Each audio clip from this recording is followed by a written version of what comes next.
আজকের মিয়ানমারের আরাকান রাজ্য কিংবা রোহিঙ্গা জনগোষ্ঠীর বাসস্থান একটা সময় ছিল বাংলাদেশের অংশ। চট্টগ্রাম, রাঙামাটি কিংবা পার্বত্য এলাকাগুলো ছিল এই আরাকানেরই অংশ। কিন্তু সময়ের বিবর্তনে একটি ভুলের কারণে হাতছাড়া হয় আমাদের এই ভূমি। কিন্তু কিভাবে হাতছাড়া হয় এই বিশাল অংশটি? কেনই বা এটিকে নিজেদের মানচিত্রে যোগ করছে না বাংলাদেশ? কিংবা ভবিষ্যতে কখনো এটি দখল করবে কিনা বাংলাদেশ? এমন সব প্রশ্নের উত্তর জানাবো আজকের ভিডিওতে। তাহলে চলুন শুরু করা যাক। বাংলাদেশের সঙ্গে আরাকানের ছিল গভীর রাজনৈতিক এবং অর্থনৈতিক সম্পর্ক। জটিল এই ব্যাপারটি বুঝতে হলে যেতে হবে একেবারে প্রাচীন যুগে। 1406 সালে আরাকানের মাউক রাজবংশের প্রতিষ্ঠাতা নরমিকলা ক্ষমতাচ্যুত হয়ে পালিয়ে বাংলার তৎকালীন রাজধানী গৌড়ে চলে আসেন। গৌড়ের শাসক জালালউদ্দিন শাহ নরমিকলার সাহায্যে 30,000 সৈন্য পাঠিয়ে তাকে বিতরণকারী বর্মী রাজাকে উৎখাতে সহায়তা করেন। নরমিকলা ইসলাম কবুল করেন এবং মোহাম্মদ সুলাইমান শাহ নাম নিয়ে আরাকানের সিংহাসনে বসেন। মাউক রাজবংশ 100 বছর ধরে আরাকান শাসন করেছে। এর ফলে সেখানে মুসলিম ব্যবসায়ী, বুদ্ধিজীবী, কবি ও শিল্পীদের পৃষ্ঠপোষকতা বৃদ্ধি পায়। মহাকবি আলাউল রোসাং রাজদরবারের রাজকবি ছিলেন। সপ্তম-অষ্টম শতাব্দীতে রোহিঙ্গা জনগোষ্ঠীর উদ্ভব হয়। প্রাথমিকভাবে মধ্যপ্রাচ্যীয় মুসলমান ও স্থানীয় আরাকানীয়দের সংমিশ্রণে রোহিঙ্গা জাতির উদ্ভব হয়েছিল। রোহিঙ্গাদের বাসস্থান রাখাইন রাজ্য। এর আদি নাম ছিল আরাকান। এর নামকরণ স্মরণ করিয়ে দেয় মুসলিম ঐতিহ্যের কথা। কারণ ইসলামের 5টি মূল ভিত্তিকে একত্রে বলা হয় আরাকান। আর এই আরাকান থেকে মুসলমানদের আবাসভূমির নামকরণ করা হয়েছে আরাকান। সপ্তম শতাব্দীতে বঙ্গোপসাগরে ডুবে যাওয়া একটি জাহাজ থেকে বেঁচে যাওয়া লোকজন পার্শ্ববর্তী উপকূলে আশ্রয় নেন। তারা বলেন, আল্লাহর রহমতে বেঁচে গেছি। সেই রহম থেকেই রোহিঙ্গা জাতির উদ্ভব। এককালে চট্টগ্রামের মানুষ রোয়াং যেত উপার্জনের জন্য। চট্টগ্রাম দীর্ঘ সময় আরাকানের অধীন ছিল। আরাকান ছিল বরাবরই স্বাধীন এবং অতিশয় সমৃদ্ধ একটি দেশ। বাংলার প্রাচুর্যের কারণে যেমন 1500 সালের শুরুতে এখানে ইউরোপিয়ানদের আগমন ঘটে, তেমনি 1500 এবং 1600 সালে আরাকানে পর্তুগিজ এবং ওলন্দাজদের আগমন ঘটে। আরাকানের পতনকাল শুরু হয় 1660 সালে। আরাকানের রাজা চন্দ্রসু ধর্মা কর্তৃক মোগল রাজপুত্র শাহ সুজাকে হত্যার মধ্যে দিয়ে। এরপর দীর্ঘ সময় ধরে আরাকানে বিরাজ করেছে অস্থিরতা। মাঝখানে শান্তি ফিরে এলেও আরাকানি সামন্ত রাজাদের মাঝে কোন্দল দেখা যায়। সেই সুযোগে 1884 সালে বর্মী রাজা ভোদাপোয়া আরাকান দখলে নেন।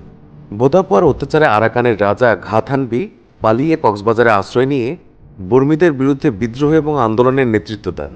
তার মৃত্যুর পর তার ছেলে সিনপিয়ার নেতৃত্বে আরাকান বিদ্রোহ তুঙ্গে পৌঁছায়। 1811 সালে সিনপিয়ার বাহিনী রাজধানী ছাড়া গোটা আরাকান দখলে নিলেও পরে পরাজিত হয় বর্মী রাজার সেনাদের কাছে। এইভাবে এক সর্বাত্মক যুদ্ধের মাধ্যমে তৎকালীন বর্মী রাজা সিনপিয়ার বাহিনীকে পরাজিত করা হয়। 1815 সালে সিনপিয়ারের মৃত্যুর মাস দিয়ে শেষ হয় আরাকানের স্বাধীনতা উদ্ধার আন্দোলন। 1824 সালে ইস্ট ইন্ডিয়া কোম্পানি বার্মা দখল করে। এরপর দীর্ঘ 100 বছর পর্যন্ত আরাকানিরা অনেকটা স্বস্তিতেই ছিল। কিন্তু 1942 সালে আরাকান জাপানিদের অধীনে চলে যায়। দ্বিতীয় বিশ্বযুদ্ধের সময় বার্মায় জাপানি সেনাদের দ্বারা 1,70,000 থেকে 2,50,000 মানুষ সেই সময় প্রাণ হারায়। নিহতদের উল্লেখযোগ্য সংখ্যা ছিল মুসলমান। অবশেষে 1945 সালে আবার ব্রিটিশরা আরাকান দখল করে। 1948 সালে স্বাধীনতা লাভ করে বার্মা। কিন্তু স্বাধীনতার মাধ্যমে বার্মা ব্রিটিশ মুক্ত হওয়ার সঙ্গে সঙ্গে নতুনভাবে আরাকানের ওপর হত্যা, নির্যাতন এবং উচ্ছেদে মেতে ওঠে বর্মীরা। আরাকানবাসীদের বহিরাগত আখ্যা দিয়ে শুরু হয় চরম হত্যাযজ্ঞ। বলা হয়, বার্মার স্বাধীনতা আরাকানের রোহিঙ্গাদের জন্য বয়ে আনে অভিশাপ। রাজা ভোদাপোয়া আরাকান দখল করে বার্মার সঙ্গে যুক্ত করার আগে 1404 থেকে 1622 সাল পর্যন্ত 16 জন মুসলিম রাজা আরাকান শাসন করেন।